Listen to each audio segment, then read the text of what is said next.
Fala galera, tudo bem?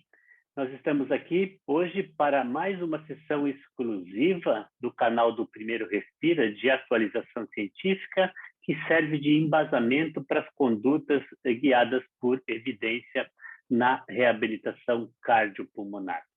A escolha da semana, o Pick of the Week da semana, nós estamos indo para o artigo de número 30, então vocês já têm disponíveis para vocês pelo menos 30 artigos comentados e discutidos sobre reabilitação cardiopulmonar. Antes de ir para o artigo, eu queria pedir para vocês, então, que se vocês estiverem gostando dos nossos conteúdos, que vocês se inscrevam no nosso canal do Primeiro Respira e ativem as notificações para saberem das novidades que nós estaremos apresentando semanalmente nas sessões exclusivas do Pick of the Week da nossa escolha da semana. Esse artigo, então, ele foi desenvolvido por um grupo da Bélgica que apresentava na sua composição desde médicos, nutricionistas e fisioterapeutas.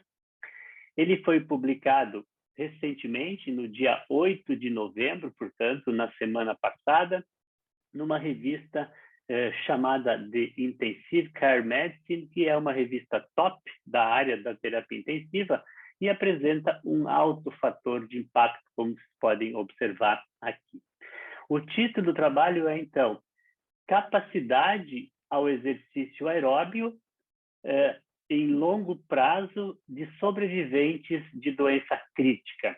Um estudo secundário, uma análise secundária de um estudo anterior que testou a intervenção nutricional precoce em pacientes internados na unidade de terapia intensiva. O racional desse artigo, qual é, então? Primeiro, que nós publicamos no ano de 2020 um artigo na Critical Care Medicine falando da mortalidade, das principais causas de mortalidade nos pacientes após a alta da unidade de terapia intensiva. E dentro das principais causas, as infecções foram as maiores causas de mortalidade, tanto precoce como tardia após a alta da UTI.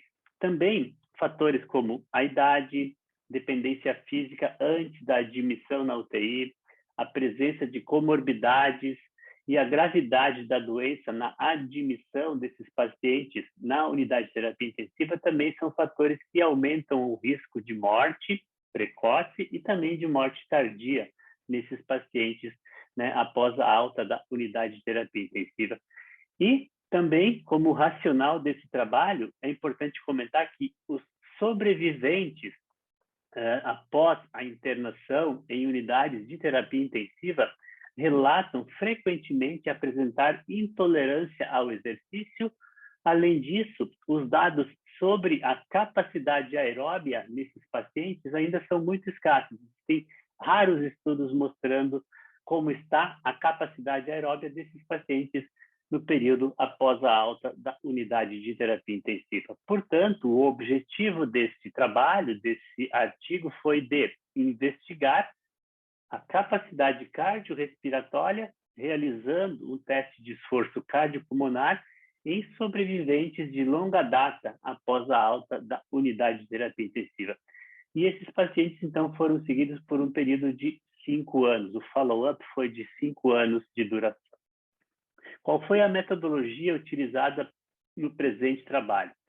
Como eu comentei para vocês, essa é uma análise secundária de um estudo anterior com um follow-up de 5 anos, tá? Os pacientes que foram acompanhados realizaram um teste de esforço cardiopulmonar em ciclo ergômetro entre os períodos de 1 ano e de 5 anos após a alta da unidade de terapia intensiva. E esses pacientes foram comparados com um grupo controle que foi pareado por sexo e por idade e que nunca tinha apresentado necessidade de internação na unidade de terapia intensiva.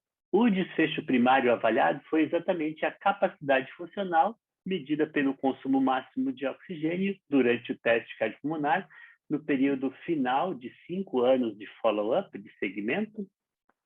E como desfecho secundário foi avaliado, então, a presença de associação entre a gravidade, né, dos pacientes na unidade de terapia intensiva, avaliada pela falência de múltiplos órgãos, com a capacidade funcional no primeiro e também no quinto ano após a alta da unidade de terapia intensiva. Além disso, outros desfechos como a força muscular respiratória e a força muscular periférica, o teste de caminhada de 6 minutos e a qualidade de vida foram também avaliados, né? No caso, a qualidade de vida foi avaliada pelo Short Form 36. Essa figura mostra os resultados, então, do estudo original, onde foram incluídos 4.640 pacientes. Um ano depois, né, foram seguidos esses pacientes aqui.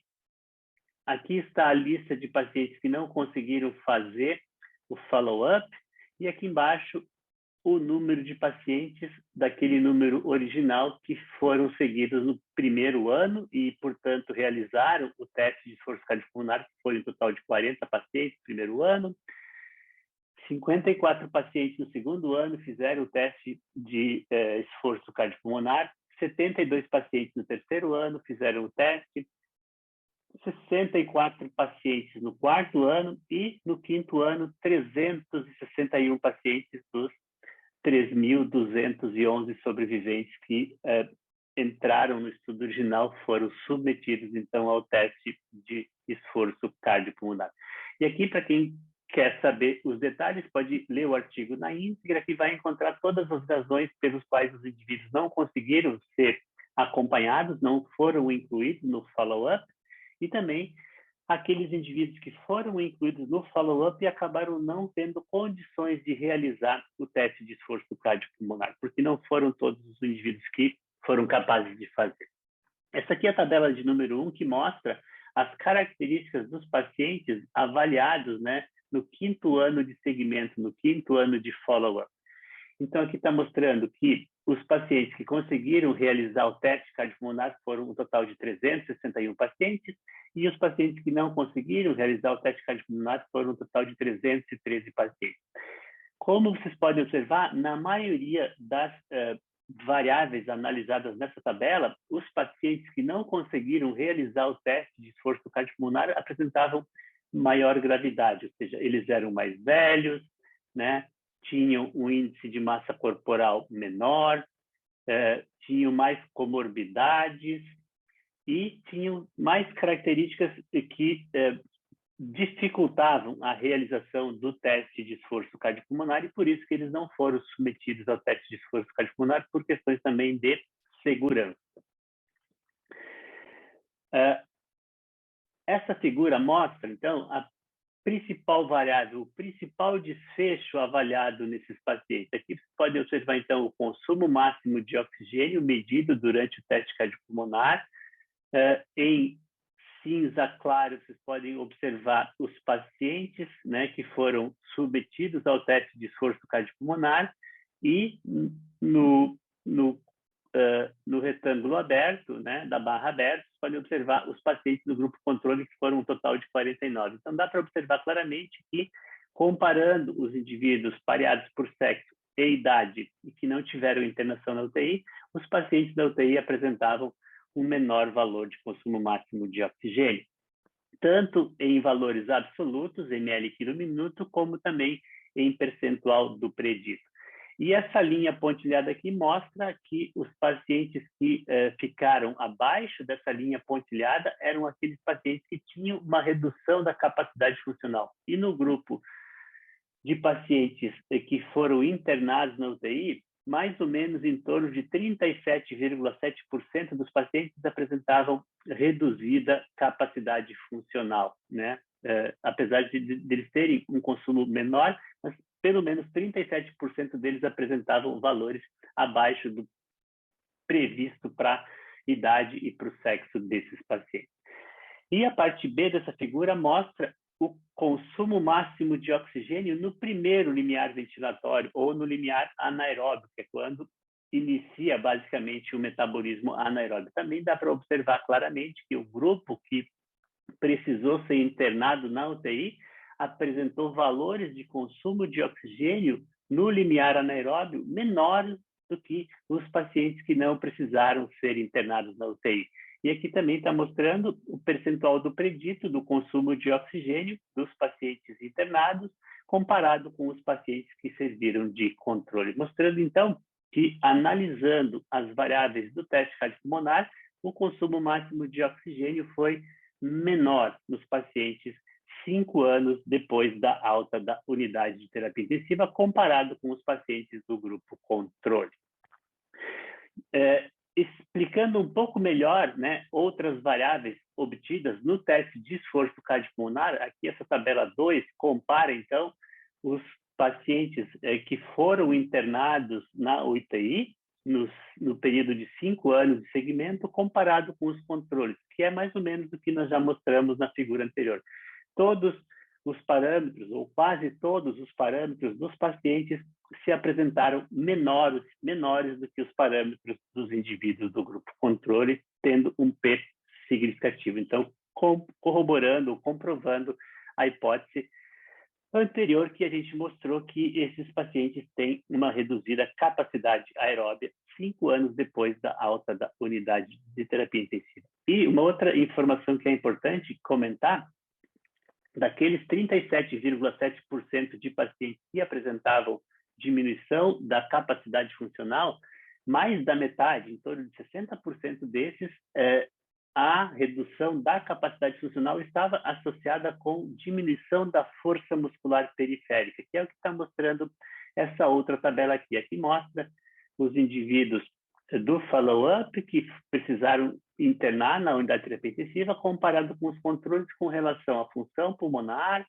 força muscular, né, periférica, força muscular respiratória, distância percorrida no teste de caminhada, no seu percentual do predito, e as questões da qualidade de vida. Então, dá para observar aqui os pacientes que não tiveram condições de fazer o teste cardiopulmonar, comparado com os pacientes que fizeram o teste cardiopulmonar.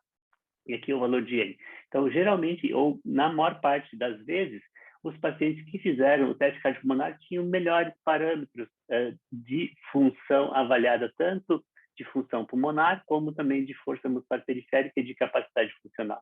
E os pacientes do grupo controle tinham melhores condições também em todas as variáveis analisadas, tanto de função pulmonar, como de força muscular periférica e também de capacidade funcional avaliada pelo teste de caminhada, o seu percentual do predito, e também a qualidade de vida avaliada pelo Short Form 36. Portanto, esse trabalho conclui que pacientes sobreviventes após a internação na unidade de terapia intensiva têm reduzida capacidade aeróbica, reduzida capacidade ao exercício aeróbico. A severidade, né, ou a gravidade da doença se associou de forma independente à capacidade ao exercício nesses pacientes. E também, por fim, e em terceiro lugar, a redução da força muscular respiratória no follow-up de 5 anos também se associou de forma independente com a reduzida capacidade ao exercício desses pacientes. Portanto, os dados deste trabalho sugerem que é importante realizar uma avaliação com o teste de esforço cardiopulmonar para guiar o processo de reabilitação, para guiar o programa de reabilitação nesses pacientes. E, de novo, reforçando, como está mostrando aqui nessa conclusão, eles são pacientes que se beneficiarão de um programa de reabilitação, porque eles têm reduzida capacidade funcional, avaliada pela reduzida capacidade aeróbia, e também eles se beneficiarão de um programa de reabilitação que inclua treinamento de força, porque eles também apresentam diminuição da força muscular periférica. Eram essas as informações para o artigo de hoje. Como eu comentei no início com vocês, se vocês estiverem gostando dos nossos conteúdos, se inscrevam no nosso canal, deixem suas mensagens, ativem as notificações para que a gente possa chegar até vocês com as informações toda semana e com as novidades que nós pretendemos apresentar aqui para vocês no canal do Primeiro Respira com relação ao processo de reabilitação cardiopulmonar. Tchau, tchau e até breve.